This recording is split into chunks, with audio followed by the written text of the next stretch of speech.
The governor of Tamil Nadu should immediately call actor Vijay to prove his strength. He simply needs to know what happened in 2014 in Maharashtra then, when Fernandez governor was called to prove when he had much more seats were shot. And 2018, Karnataka governor called Yediyurappa to prove his, when there were 10 seats less. Vijay only short of 2. He already has 107, Congress 5, CPI, CPM 4, 9, and he needs only 118. He cannot make up his own rules and destroy Indian image globally. Therefore, I have called yesterday the Prime Minister and the Home Minister to instruct the governor to do what is legal, otherwise replace him.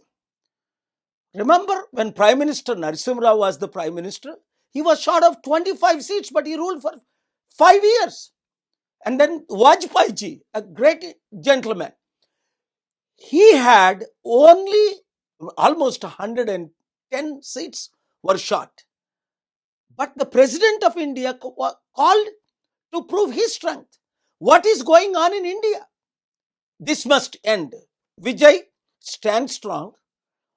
God is with you, people are with you, we are with you, world is with you. You will be put on the world map. Let us do great and mighty things in the next 6 months, because you will always have a problem. Because you are short, when you are short of 2 seats, 5 seats, the VCK government is asking you Deputy Chief Minister post, cabinet post, and one of your seats. Just for 2 seats. What a greed it is. People of Tamil Nadu, people of India are going to teach lesson to this kind of corrupt leaders. We will campaign and prove our strength. As I told you yesterday to many of my friends. చూడండి తెలుగు మిత్రులారా, ప్రార్థించండి. మన దేశం దిశ దశ ఎట్లా వెళ్తుంది చాలా విచిత్రం. ఇప్పుడు తమిళనాడు గవర్నరు విజయ్ని మరలా పిలకపోవడానికి షాకింగ్గా లేదా మీకు? 2014లో మహారాష్ట్ర గవర్నర్ ఫెర్నాండెస్ గవర్నమెంట్ని పిలిచాడు కదా, అప్పుడు ఎన్ని సీట్లు తక్కువ ఉంటే 10-15. అలాగే 2018లో యడియూరప్ప గవర్నమెంట్ 10 సీట్లు తక్కువ ఉంటే పిల్లదా? విజయ్ ఓన్లీ 2 తక్కువ. అలాగే ప్రెసిడెంట్ ఆఫ్ ఇండియా వాజ్పేయి గవర్నమెంట్లో దాదాపు 100 సీట్లు తక్కువ ఉన్నాయి, ఇంకెక్కువ. అయినప్పటికీ వాజ్పేయి గవర్నమెంట్కి ఆపర్చునిటీ ఇచ్చారు. ఆయన 2 వారాలు ప్రైమ్ మినిస్టర్గా ఉండి తర్వాత రాజీనామా చేశారు. ఇంకా ఇంపార్టెంట్, మన పివి నరసింహారావు గారు 25 ఎంపీ సీట్లు తక్కువ ఉన్నప్పటికీ 5 సంవత్సరాలు ప్రధానమంత్రిగా కొనసాగారు. మరి ఇక్కడ ఏం అన్యాయం ఇది? మన సౌత్ ఇండియాలో అంటే ఎవరో ఎక్కడో బటన్ నొక్కితే అలా ఫాలో అవడమేనా? ఇండియా ఇమేజ్ని కంప్లీట్గా డిస్ట్రాయ్ చేయడమేనా? అందుకే ప్రజలారా మీరే బుద్ధి చెప్పాలి. దాదాపు 32% తమిళనాడులో మన ఫాలోవర్స్ ఉన్నారు. క్రిస్టియన్స్ ఏంటి, తెలుగు ఏంటి, ఇంక యూత్ని కలుపుకుంటే దాదాపు 50-60%.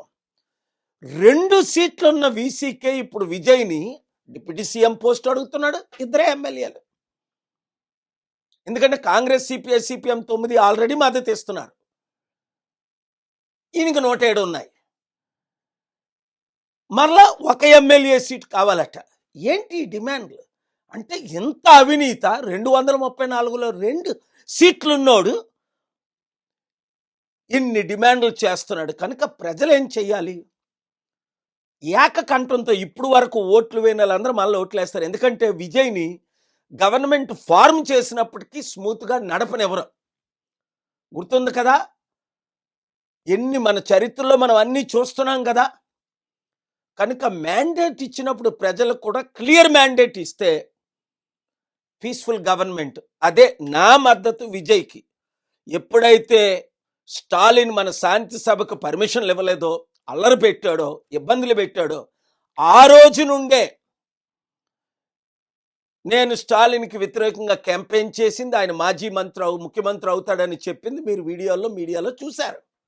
శాంతికి విరోధంగా ఉన్న వారిని ఎవరినైనా సరే మనం చిత్తుగా ఓడించాలి. అభివృద్ధికి విరోధంగా ఉన్నవారిని రండి అందరం కలిపి విజయ్కి సపోర్ట్ చేద్దాం. అవసరం అయితే ఒక 3 నెలల్లో 6 నెలల తర్వాత ఆయనకి ఎక్కువ ఇబ్బంది పెడితే మరల జనరల్ ఎలక్షన్కి వెళ్దాం. 107 కాదు 170 180 వచ్చేటట్టు మనం అందరం క్యాంపెయిన్ చేద్దాం. ఈ వీడియో ప్రతి ఒక్కరికి షేర్ చేయండి. Thank you very much.